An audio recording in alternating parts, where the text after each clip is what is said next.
2023 새만금 세계 스카우트 잼버리가 미흡한 준비로 연일 질타를 받는 가운데 안정화가 잼걸음을 이어가고 있습니다.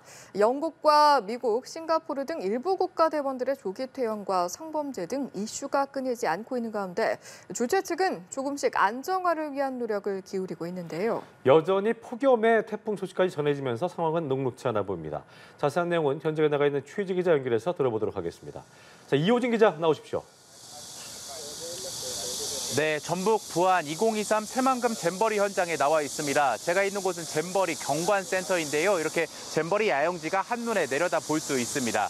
이곳에서 보면 세계 각국 스카우트 대원들이 조그맣게 마련된 풀장에서 물놀이를 즐기는 모습도 보이고 또 한쪽에서는 살수차가 계속 다니며 물을 공급하는 등 분주한 모습입니다. 이렇듯 폭염은 계속 이어지고 있는데요. 아직 오전이지만 기온은 벌써 30도를 넘어섰고 폭염 경보가 발효된 상태입니다. 잼버리는 세계적인 행사라는 말이 무색할 정도로 파행을 거듭하고 있습니다. 우선 폭염으로 인한 환자가 계속 발생하고 있고 영내에서 코로나19도 확산세가 이어지고 있습니다. 어제 발생한 환자만 1,296명, 이 가운데 코로나19 확진자가 38명, 온열 질환자가 56명으로 집계됐습니다. 게다가 태풍 북상 소식까지 있어 잼버리 운영의 난항이 계속될 것으로 보입니다. 조금 전 브리핑을 통해 잼버리 주최 측은 태풍 상황에 따라 대응 준비를 하고 있다고 밝혔는데요. 상황에 따라 수경 중인 대원들을 임시 대피소 등으로 이동시키고 영해 프로그램을 늘리는 방안 등을 논의하고 있습니다. 이 외에도 사건 사고가 끊이지 않고 있습니다. 앞서 미흡한 준비로 인해 영국과 미국, 싱가포르 스카우트 대원들이 조기 퇴영을 결정했습니다. 다만 이외 국가의 참가 대원들은 잼버리가 차츰 안정화를 찾아감에 따라 잔류를 결정했습니다. 정부는 직접 잼버리 운영을 맡으며 신속한 정상화를 위한 노력을 이어가고 있습니다.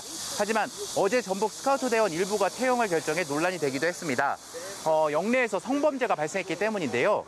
지난 2일 여자 샤워실에서 태국인 남성 지도자가 몰래 들어왔다 발각됐지만 후속 조치가 제대로 이루어지지 않았다는 주장입니다. 이런 가운데 잼버리 조직위원회는 이를 가벼운 해프닝 정도로 해석하며 양측이 서로 다른 입장을 내세운 끝에 전북 대원들이 퇴영을 결정하게 된 겁니다. 주최 측은 해당 태국 지도자를 분리 조치했다고 밝혔습니다. 또 어제로 예정돼 있던 K-팝 콘서트도 행사의 마지막 날인 11일로 미뤄졌는데요. 이러면서 콘서트 장소를 전주 월드컵 경기장으로 변경하며 일부 축구 팬들의 원성을 사고 있는 상황입니다. 전북 연구의 프로 축구팀의 홈 경기 일정을 바꿔가며 콘서트 장소 변경을 강행하고 있기 때문으로 보입니다.